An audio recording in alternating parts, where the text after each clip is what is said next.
Ferry Indra Syarif. Pria yang akrab disapa Bung Ferry adalah salah satu pendiri The Jackmania dan sudah 4 periode menjabat sebagai ketua umum. Awalnya, Bung Ferry dipercaya memimpin The Jackmania selama 3 periode pada tahun 99 hingga 2004 setelah era Gugun Gondrong. Kemudian, pada tahun 2017 hingga 2019, ia kembali dipercaya memimpin The Jackmania yang beranggotakan lebih dari 80.000 anggota yang ber-KTA aktif. Ia kemudian tak ingin mencalonkan kembali dan Bung Ferry menjabat sebagai Fans Engagement Persija. Di acara Cerita Gue kali ini, Bung Ferry akan menceritakan sejarah asal mula terbentuknya The Jackmania dan logo jari yang sangat ikonik.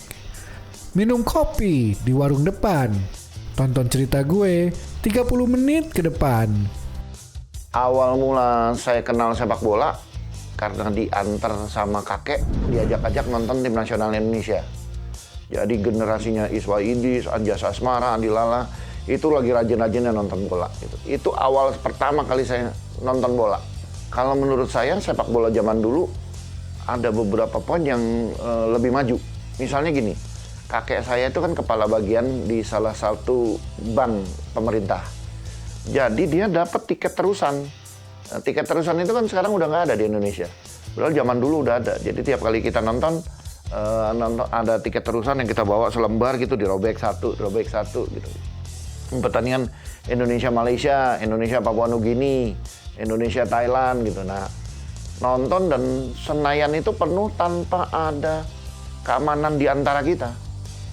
Kalau dulu nggak ada keamanan. Keamanannya tuh biasanya ada dari TNI, tapi TNI-nya ditaruh di satu sektor. Gitu, di satu sektor misalnya di belakang gawang sebelah selatan biasanya. Nah, yang ditaruh situ udah gitu. Ya, tapi suasana itu yang membuat saya berkesan gitu. Karena apa ya? Kalau nonton bola kayak orang dibawa mimpi kali ya.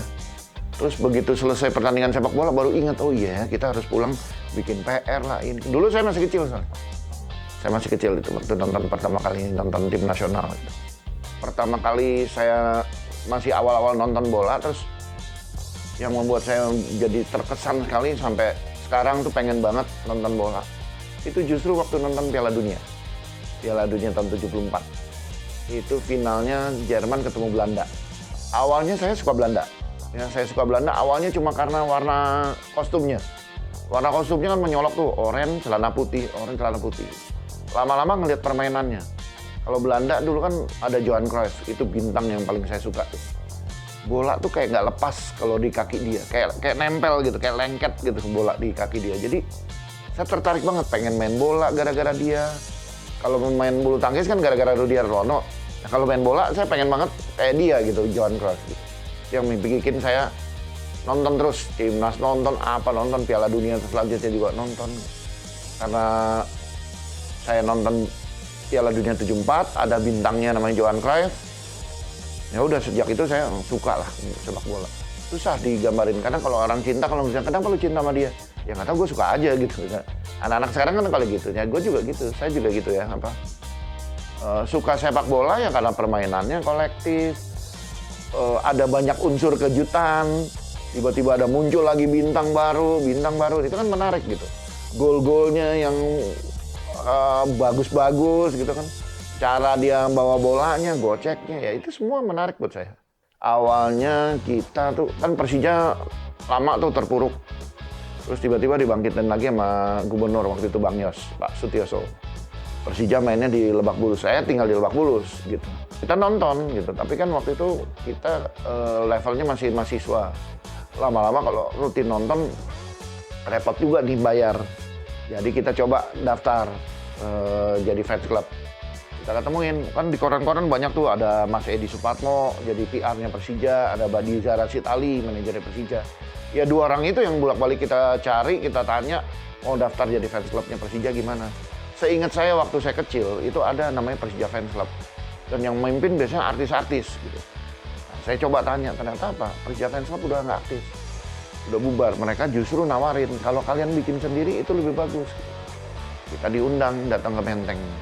Datang ke Menteng 8 orang waktu itu, tapi bingung mau bikin organisasi supporter gimana caranya ya, nggak punya pengalaman sama sekali, nggak nggak punya referensi, nggak ada apapun gitu, blank. Jadi hari itu pulang tanpa hasil.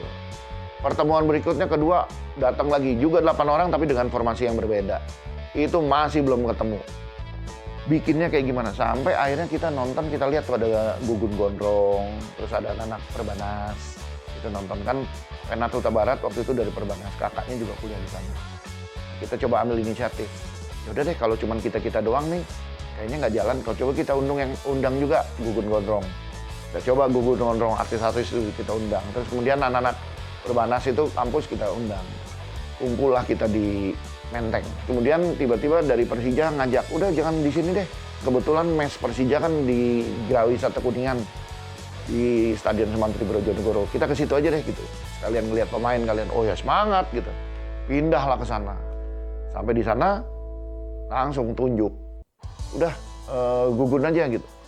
Karena Gugun kan artis ya, semua juga kenal. Ditanya yang hadir mungkin sekitar 20-an apa? Ya 20-an orang lah. Awal-awal itu cuma 20 orang. Tanya, siapa nih ketuanya? Udah Gugun aja. Setuju nggak Gugun? Setuju gitu. Nah Gugun ditodong gitu ya udah, akhirnya dia nunjuk. Udah lu, dia nunjuk saya tuh, dia bilang, lu aja lu. Jadi ini, padahal belum kenal tuh. Lu aja lu jadi ketua 1 gitu. Ini jadi kedua 2, ini sekum, ya udah dibentuklah itu. Terbentuklah fans klub Persija. Kemudian namanya apa? Nah waktu itu saya nanya, kalau kita ke Menteng, itu ada spanduk putih, tulisannya merah. Saya nanya, itu kok ada tulisan Welcome the Jack? Itu maksudnya apa? Kok ada tulisan Welcome the Jack gitu? Nah Mas Edi waktu itu jelasin bahwa Persija kan selama ini julukannya Macan Kemayoran. Dia pengen coba bikin julukan baru Persija yang lebih lebih enak didengar, lebih modern, lebih nyatu sama anak muda zaman sekarang. Kan biasanya ke barat-baratan gitu. Jadi Persija dijulukinnya The Jack gitu. Jack itu dari kata Jakarta. Gitu. Jadi The Jack gitu. Oh jadi Persija tuh julukannya The Jack ya. Nah, ingat Beatles kan? Beatles itu kan kalau penggemar Beatles, Beatlemania. Ya udah kalau gitu The Jack, kita The Jack mania aja gitu. Seperti Beatles ya kita penggemar beratnya Persija. Penggemar beratnya The Jack, kita The Jack mania aja. Setuju semua. Setuju rame-rame, oke The Jack, ya The Jack mania gitu. Jangan kemana-mana, karena Bung Ferry akan menjelaskan sejarah terciptanya logo The Jackmania. Jalan lurus, dekat Pangkalan. Tonton terus, jangan ketinggalan.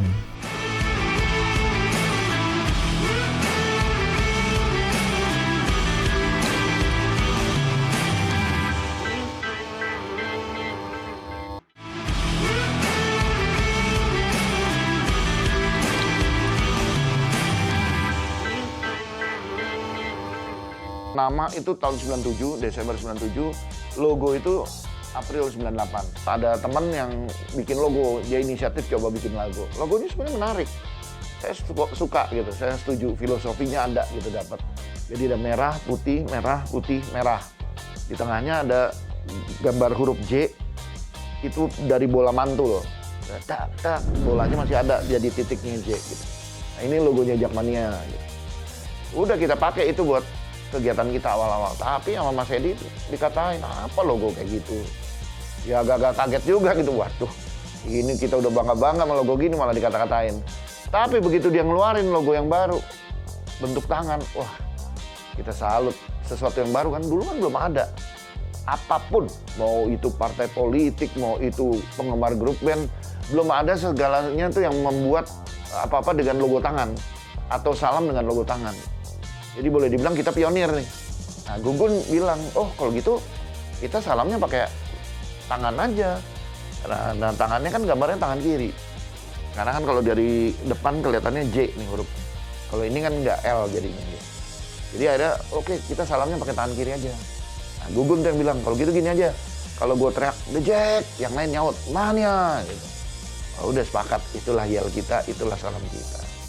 Nah logo itu mulai ada di bulan April.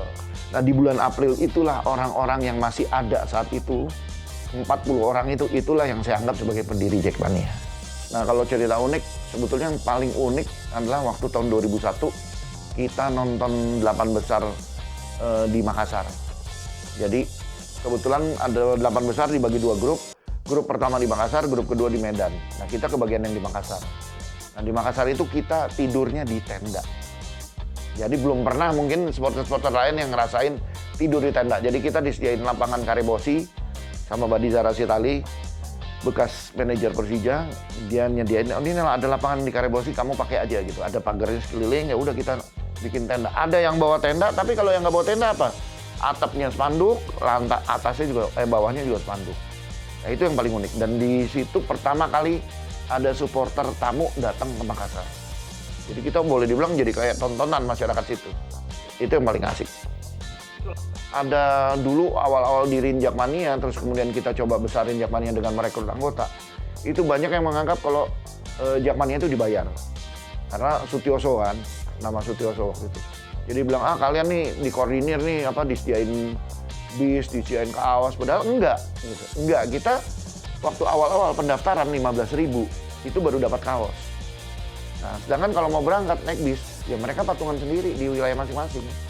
Gitu. Jadi nggak ada tuh dibilang dikasih nasi bungkus, kasih ini.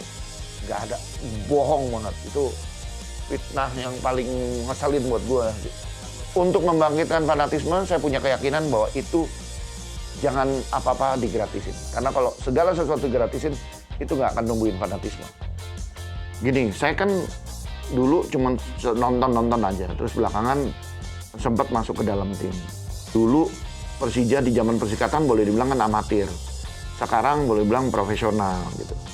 Tapi entah kenapa, idola saya dari dulu sampai sekarang, itu nggak akan bergeser dari Pak Hindarto.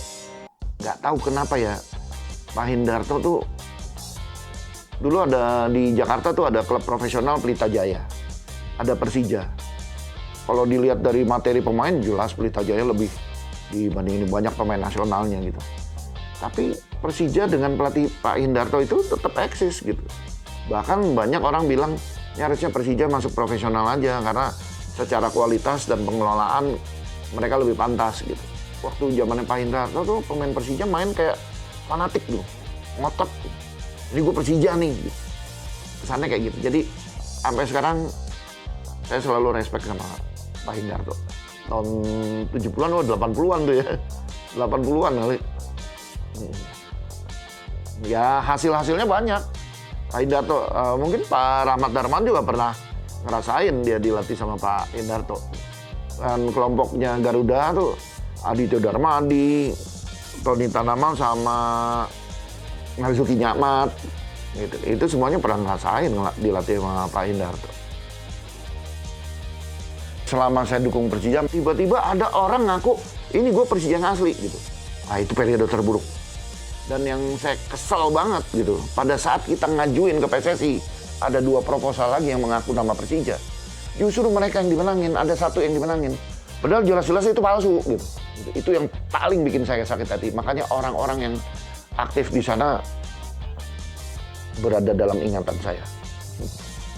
Yang aktif di Persija IPL waktu itu sampai sekarang terpatri di otak saya. Ini orang-orang yang aneh. Bahkan ada bekas pemain Persija yang bilang itu yang asli. Makanya jangan sampai politik masuk ke sepak bola. Itu periode paling buruk. Walaupun akhirnya kita menang di pengadilan, mereka harus ganti nama, mereka namanya kalau nggak salah jadi Jakarta FC, Pak. Udah bubar, palsu mereka bubar. Lebih sakit hati ada beberapa pengurus Jakmania yang mendukung sana gitu. Dulu kalau nggak ada teman saya Doni dari Kemayoran, itu sekretariatnya Jakmania itu dipakai buat nyimpen kaos-kaosnya supporter Persija IPL, kan aneh gitu. Jakmania itu mendukung Persija dan Persija nggak ada, Persija ada 2, harus tentuin Persija yang mana yang asli gitu. Yang asli adalah buat kita, patokan kita adalah klub internal. Karena klub internal yang mendirikan Persija, dia yang tahu yang mana yang asli. Kalau dia bilang yang asli yang di ESL, ya udah kita dukung yang di ESL.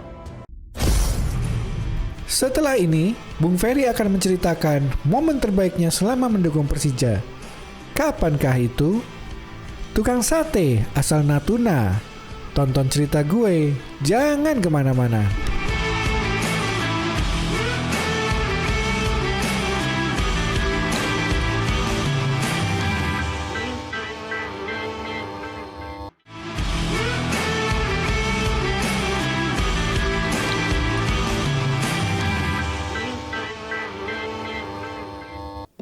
Selama saya dukung Persija, momen terbaiknya tahun 2018. Kenapa? Kita ke Malaysia ikut turnamen, kita juara. Kita di Liga Indonesia, kita juara. Kita di Piala Presiden juga juara. Jadi tahun itu 3 piala kita ambil. Dan perjalanan menuju juaranya itu terlalu banyak momen yang membuat saya bahagia gitu. Setiap tur tandang itu selalu mecahin rekor dalam hal jumlah. Ke Malang 15.000, ke Bali 6.000. Bayangin aja di Bandara Ngurah Rai itu waktu pulang, ya isinya Jackmania semua itu. Di bandara itu banyak banget anak-anak Jackmania. Terus kemudian kita pertama kali tur ke Singapura, pertama kali tur ke Malaysia. Waktu di Singapura tuh hampir 2.000 anak Jackmania berangkat ke sana. Jadi pada saat kita mendekati stadion, setiap penginapan ya isinya Jackmania. Jalan kemana aja Jackmania semua. Terlalu banyak cerita-cerita selama tahun 2018 itu yang membuat saya merasa 2018 itu adalah tahun terindah buat saya selama mendukung Persija. Pelatihnya di situ Teko, kan cuma satu. Pelatih selama setahun itu ya satu, Teko aja gitu. Sedangkan pemainnya ya timnya itu-itu aja. Pemainnya mungkin ada Marco Simic, lagi bintang-bintangnya Marco Simic. Gol-golnya tuh bagus banget gitu. Tapi Ramdhani Laslalu juga termasuk yang membuat gue bangga banget sama Persija karena gol-golnya juga bagus. Dan ketika dia ngegolin, dia selalu melakukan aksi tembak begini yang ikonik banget gitu. Iya, ini kan dia awalnya nembak tapi kan sebetulnya kayak The Jack ini. Gitu. Saya pertama jadi supporter. Jadi supporter yang biasa dibawa kakek gitu. Terus kemudian jadi supporter yang berorganisasi. Kemudian setelah nggak mau lagi jadi pengurus, diganti ketua, ada regenerasi, saya ditarik ke tim. Ngurus tim. Habis ngurus tim, sekarang ini boleh dibilang nggak ngurus tim, tapi ada di kantor. Jadi hampir semuanya saya ngerasain. Gitu. Kalau ditanya, apa yang menarik ini, apa generasinya Iswadi Idris mungkin ya, itu yang akan sampai kapanpun saya kenang. Karena di generasinya Iswadi Idris, Persija prestasinya bagus, dan 9 dari pemain tim nasional starter itu adalah dari Persija Jakarta. Gitu. Jadi sampai kapanpun generasinya Iswadi Idris akan selalu saya kenang gitu. Ini kebanggaan saya. Ada Iswadi, Andi Lala, Junaidi Abdillah, ada Risdianto, Sofyan Hadi, Suhaib Rizal, Oyong Lisa, Roni Paslah, Sultan Harhara. Banyak banget. Paling di luar dari itu, kalau di timnas ya ada Waskito dari Persebaya Surabaya. Terus ada Nobon dari PSMS Medan. Paling 2 itu yang berkesan buat saya di timnas pada saat itu. Tapi selebihnya pemain-pemain Persija itu. Harapan saya buat sepak bola Indonesia dijalankan dengan benar aja gitu. Karena kalau soal prestasi itu nomor 1 adalah bakat. Orang Brazil juga ngiri sama Indonesia. Indonesia nggak ada berhentinya menghasilkan pemain bulu tangkis ya. Kok jago-jago ya gitu. Mereka juga iri. Ya memang bakat kita di bulu tangkis. Sebetulnya kita punya bakat lagi di catur.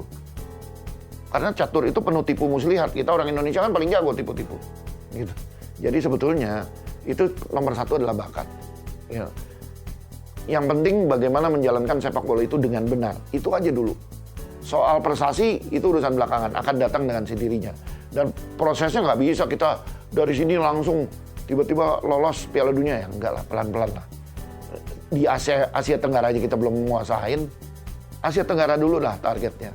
Gimana? Kita juara, baru kita mikirin Asia. Habis Asia baru kita mikirin dunia. The Jackmania tetap harus punya ciri khas ciri khas mendukung sepak bola. Mau datang aliran yang namanya hooligan, mau datang aliran yang namanya ultras, tapi semua harus punya gaya khas Indonesia. Jadi tidak bisa kita memaksakan budaya luar harus di sini. Tapi budaya luar yang memang cocok untuk orang Indonesia, silakan dijalanin. Tapi tidak bisa plek, tumplak, blek semuanya. Karena apa? Kedewasaan, intelektual, dan budaya di luar belum tentu sama di Indonesia.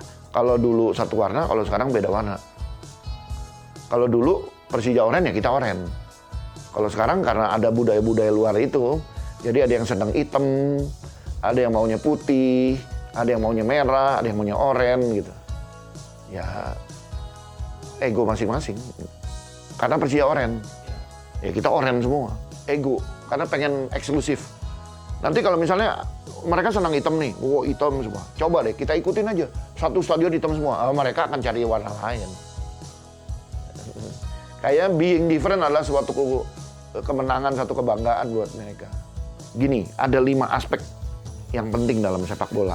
Ada 5 pemasukan buat sebuah klub bola profesional. TV right, terus kemudian sponsor, merchandising, tiketing, sama pemain. Nah, pemain ini yang di Indonesia belum ada. Nah, saya pengen banget Persija menjadi pelopor. Artinya gini, Persija oke punya akademi. Dan dalam akademi itu yang bagus-bagus bisa masuk. Tapi kadang-kadang kan ada satu pemain yang berbakat, bagus, tapi belum tentu cocok di Persija. Nah, jual beli pemain itu yang harus kita rintis. Karena itu juga tempat masukan buat Persija. Kalau kita bisa jual satu pemain dengan harga tinggi, terus kita bisa dapetin 2 pemain yang bagus, yang pas buat di klub, kan itu lebih bagus. Gitu. Jadi salah satu income yang belum berjalan di klub Indonesia manapun, dan saya pengennya Persija jadi pelopor, itu jual beli pemain. London itu ibu kota Inggris, dan London itu bisa mengaku sebagai kota sepak bola di Inggris. Karena apa? Ada 7 klub di sana yang boleh dibilang besar. Persija cuma 1 klub, nggak ada masalah. Tapi saya pengen banget Jakarta itu menjadi kota sepak bola. Caranya apa? Ya kita harus punya liga sendiri. Namanya Liga Jakarta. Gitu. Jadi klub-klub amatir yang ada di Jakarta itu akan semangat untuk melakukan pembinaan, latihan, segala macam. Sehingga akhirnya ada satu wadah yang namanya Liga Jakarta. Dan dalam Liga Jakarta itulah nanti akan terseleksi pemain-pemain terbaik itu untuk membuka peluang untuk masuk di Persija. Jadi harus punya liga sendiri. Liga Jakarta itu pasti keren lah. Gak usah mikir-mikir ke Indonesia bagaimana ngelola Jakarta dulu deh. Kalau ngelola Jakarta kompetisinya bagus, siapa tahu kita bisa jadi contoh buat daerah-daerah lain. Kan dulu pernah ada, gue lupa di mana, Piala Eropa apa Piala Dunia, itu ada tuan rumah yang pakai tagline-nya Football Without Frontiers, sepak bola tanpa batas. Kalau menurut saya nggak pas. Sepak bola itu harus ada batasnya. Lu merah, gue hijau. Lu kuning, gue oranye. Harus ada batasnya. Dan perbedaan warna itu, perbedaan dukungan itu yang membuat cerita di sepak bola jadi dramatik. Jadi tetap ada batas, tapi batas-batas itu harus dijagain. Dijagain sama aturan. Nah, aturan ketat ini yang membuat tidak akan ada keributan. Nah, di Indonesia sama di luar sebenarnya sama. Nalurinya juga di luar rusuh. Argentina ribut tiap bulan juara dunia gitu. Kalau di kita ribut gimana sepak bola mau berprestasi. Yang disalahin malah supporternya. Nah, yang main kan pemain bola. Kenapa dia nggak berprestasi, kita yang disalahin. Jadi sebenarnya nggak ada kaitannya tuh soal kerusuhan sepak bola sama ini. Tapi yang penting bagaimana membuat pertandingan sepak bola berjalan sesuai aturan. Baik penyelenggaraannya maupun pertandingannya sendiri. Ada yang ngeludah kena 3 kali. Tapi yang ngeludah dan mukul harusnya kena 9 kali itu. Kita habis nonton Piala Dunia, balik lagi nonton Liga Indonesia, wasit masih bikin salah lagi. Orang nggak offside dibilang offside gitu. Jadi lama-lama ya mau sampai kapan kita kayak gini terus gitu. Kalau nggak ada tindakan tegas, aturan ditegakin. Yang salah ya katakan salah.